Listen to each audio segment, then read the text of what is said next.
Well,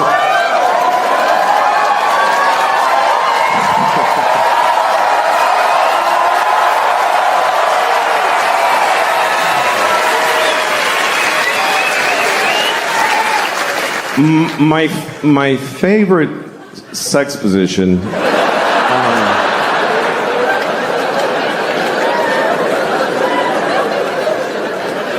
My favorite sexual position is reverse cowgirl, but I'm on top.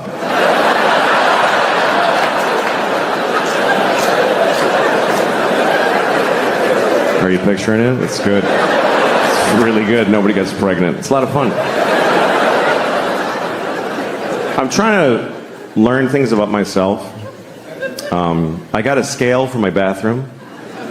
I'm not trying to lose weight, I'm just interested in the data. And I did learn something. I learned this because I weigh myself every night before I go to bed. And then I also weigh myself in the morning when I get up. And here's what I learned. I weigh 2 pounds less every morning than when I went to bed. And I found out why. It's because I shit in my bed every night. I do. I take a full 2-pound dump in bed. And then I turn out the lights and I go to sleep. Because I don't want to sleep alone. Your needs change when you get older. At my age, a big pile of shit's as good as anybody.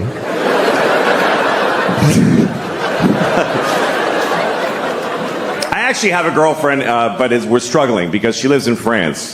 She's French. She lives all the way over there, and we haven't been able to see each other for a year because of the disease. I have AIDS.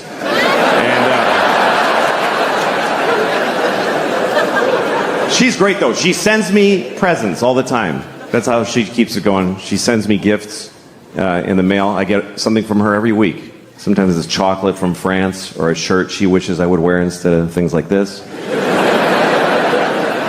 And sometimes she sends something to make fun of me because she's a little fucked up. So last time, she sent me a pair of little girl's panties. And yeah, I was like, that's not funny. Because these are in my house now. I can't get rid of them. It's like nuclear waste. Think about it. I can't throw them out because I can't have people find little girl's panties in my garbage with coffee grounds and butter on them. And every solution I think of makes it worse. Like if I put them in a bag inside another bag and layers of duct tape wrapped in tin foil. Or if I put them in a coffee can and I nail it shut and I bury it in the park in the middle of the night. Or if I cut them into tiny pieces and throw away one piece each week in a different town.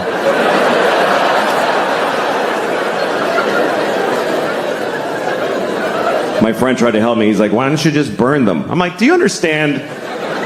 Even if there's a 1 in a million chance I get caught burning little girls' panties.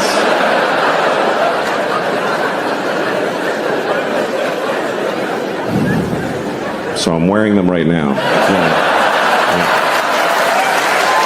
Yeah. It's the only solution I could come up with. I wear them every day. And I hand wash them. And then I dry them like this.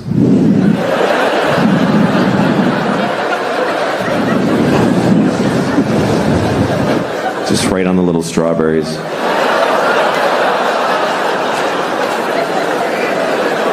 Here's the thing. Men, our biggest fear in life is that we're going to get caught being a kid fucker. That's every guy's biggest fear.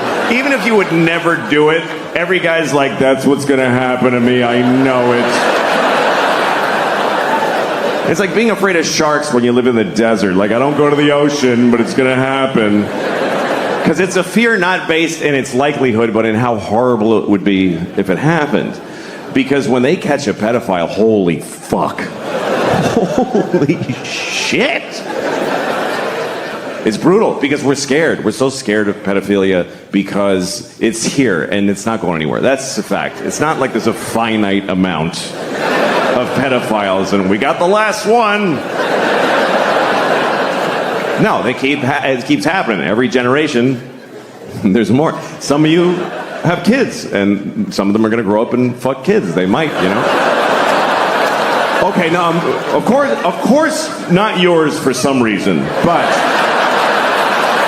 they're coming from someplace. So, any real solution has to start with the basic reality that there will always be pedophiles. Not a great thought. I understand it's not uplifting. You wouldn't put that on a fridge magnet. Or on your screensaver at the office. There will always be pedophiles. Hey, where's Jim? He's not at his desk.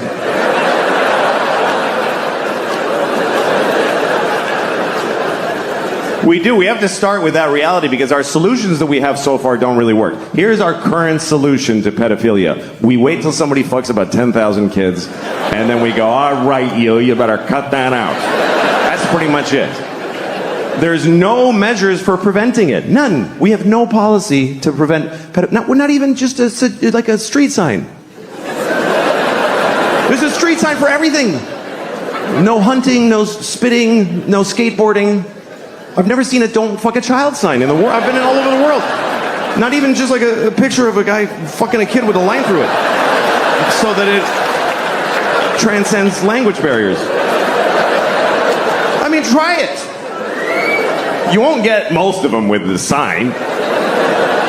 But even if one out of 50 of them is like, oh shit, I'm sorry, I didn't know it was an issue. That's money well spent.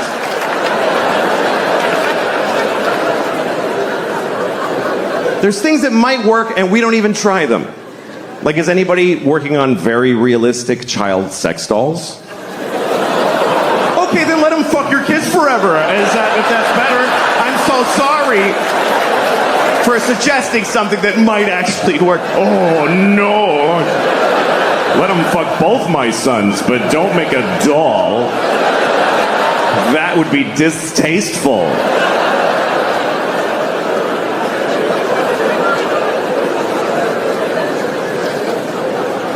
The thing is that I'm still talking about it, this problem, we lose things because we won't really face it, you know, that are important to us, like the Boy Scouts.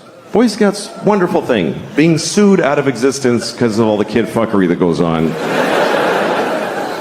And I know it's upsetting, because look, here's the thing, the Boy Scouts is a wonderful thing for kids. They go to the woods, they work together, they learn skills, they get in touch with nature. What could it be better for a boy than that? But some of those guys want to fuck the kids. I don't think they do it a lot. It's not like there's just a shitload of kids being fucked in the Boy Scouts. I think it's mostly that they find out that the guy wants to.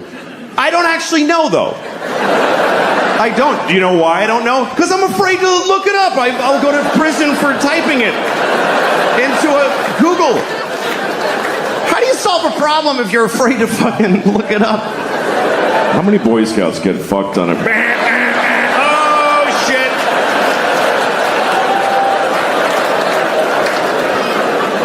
Every time I move, I gotta tell my neighbors that I looked that up.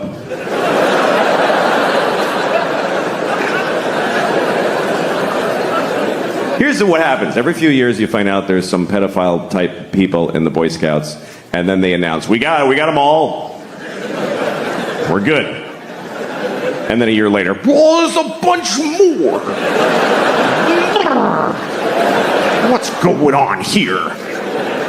At some point, you got to wake up to the basic fact that maybe the people who are best suited to give your kids these wonderful experiences are folks that want to fuck them. Maybe that's why they're good at it. Maybe that's, if you want that, that's where you go. Maybe that's just the way that goes. Who else would want to take a bunch of kids to the fucking woods? Who wants to take your shit kid to the fucking woods? You don't want to take them. Who else would want to do that except people that are barely containing that they want to fuck every kid in the face? That's why they're good at it. That's what makes them good at it. I'm not saying that all scoutmasters are pedophiles. I might be saying that the best ones are. I might be saying that. That sounds right. So I don't know. Do you have to lose the whole thing? Just tell your kids. Some of those guys want to fuck you. Just be careful. Have a good time. Take the contribution from where it comes. Michael Jackson, wonderful music. Blessed us with wonderful music. Did some other things too. What's worse? A pedophile who makes beautiful music or one that doesn't? This is the choices. No pedophiles is not on the menu.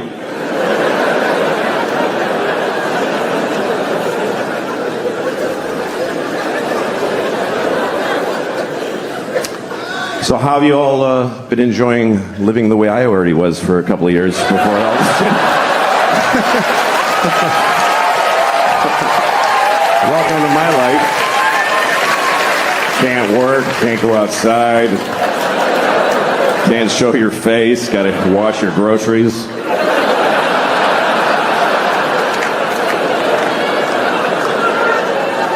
Because I got cum on the groceries. That's why in my mind, that's what it means. Maybe that's what you were thinking, but. I have a solution for the pandemic, by the way, for COVID. I have it. This is it. We test everybody, first of all. Every time we find somebody who has COVID, you kill them. That's it. That's the solution. You won't need another one after that one. That's the final one.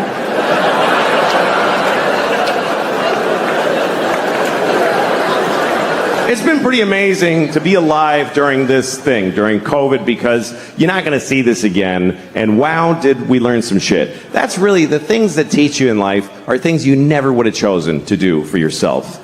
I mean, think about your life as far as it's been where you have the choices, where you're like, I'm going to do this, I'm going to pursue this. It all goes to shit, every bit of it. And even when it goes right, you're like, why don't I like it? It's what I wanted, but why don't I like it? Because it's your choice, and your choices are based on fear and fucking just thin, stupid, shitty hopes. But when life just kicks you in the balls and you're like, oh fuck, everything's different now, and it shows you shit you wouldn't have looked at otherwise. That's the great joy in it. And what I thought was really interesting about COVID, and still is that it's the first thing I've seen where everyone on Earth had the same problem. Every human being on Earth had the same problem. We never had that before. That's why we don't give a shit about each other. Because you read like, oh, there's floods in Houston. You're like, it's fucking water. What is it? What's your problem? Floods. What is that? Just walk like this. What, you can't handle some water? My basement floods. What the fuck? Who gives a shit? Like, he's on a canoe in the street. That looks like fun. Why is that an issue? There's fires in California. Blow it out. You fucking blow out a fire? Get the water from Houston and dump it on California. Fucking deal with it. But we all had the same problem. Every person from Zimbabwe to Tokyo to Newark to Honolulu, everybody was doing the same dumb shit. Every person had the same stupid fucking moment. At the same, just trying to get the mask out of the well of your car door. Trying to, I gotta go in Walgreens. Where's my fucking mask? You try to, it's got pistachio shells in it and pennies.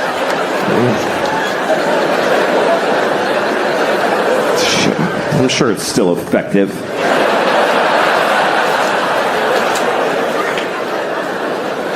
I actually like the masks because everybody looked nice. Everybody did. Because it's just their eyes. Eyes are nice.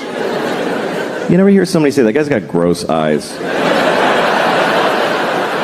It's really, we should hide these. We should keep the masks, because this is disgusting. How do we just, with no shame, look inside my face?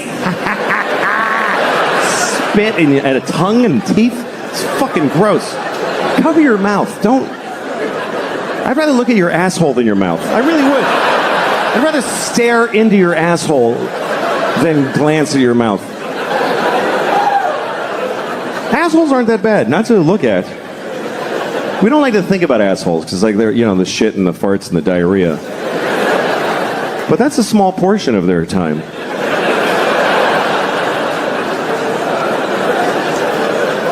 really look at an ass? You ever really look?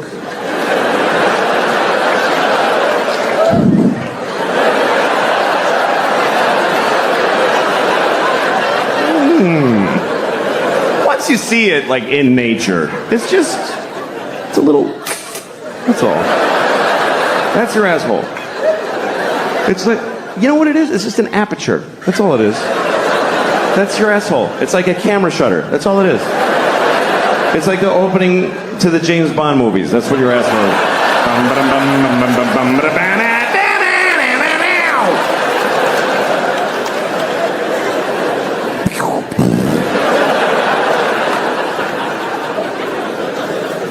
You ever go to lick somebody's asshole and there's a little guy with a gun in there?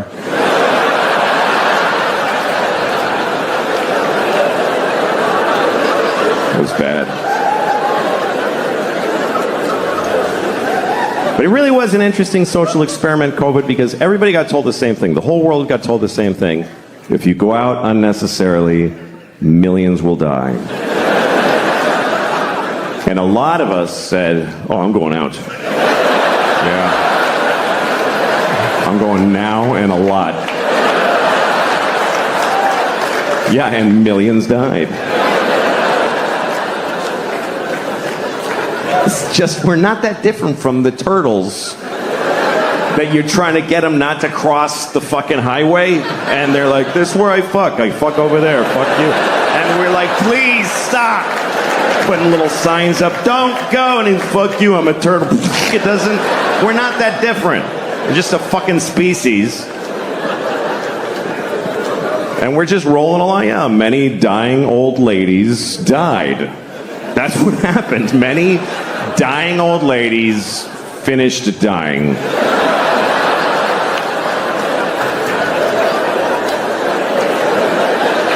Here's the way you gotta look at it, okay? We're still making more. We're making new old ladies every day.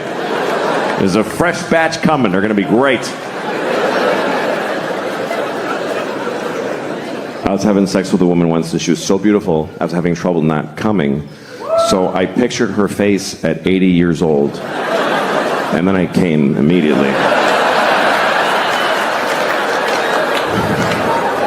Because she's 92. Anyway.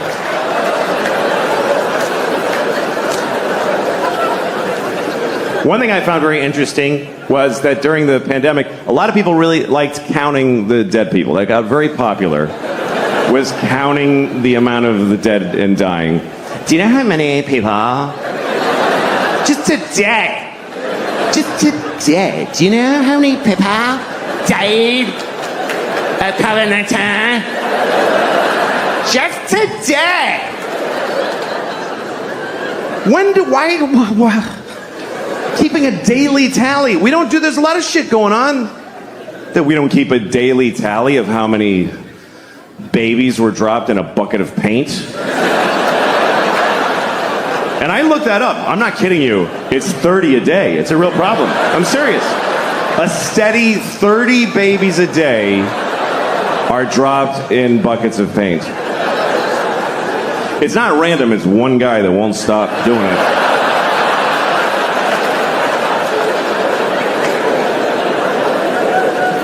Yeah, we liked counting them. We liked counting the dead. And when it got really high, we don't know how to count them anymore. People trying to find different ways to express the number or take it in. Remember January? It was really bad. It was 3,000 people every day were dying of COVID. So people started saying this is 9/11 every day.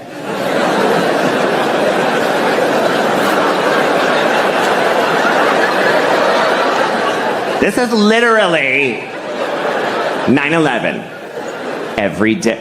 When did we start measuring deaths in 9/11s?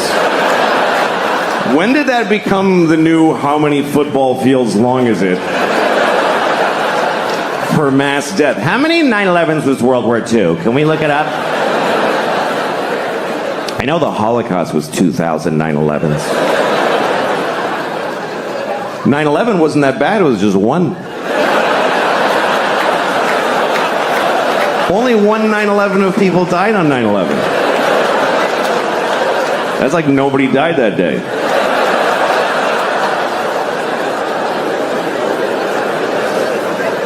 See, it's all relative, because then you have those later. Remember, January was really bad. January was the worst. And then in March, April, we all felt better. Everybody's like, oh, it's way better now. It's way better. Way better than January. I looked it up. It was 1,500 people a day. And everybody's like, it's way better than January. Really? It's half of 9/11 every single day. But that's way better. That would be like if on 9/11, after the first tower went down, you're like, oh, that's not that bad.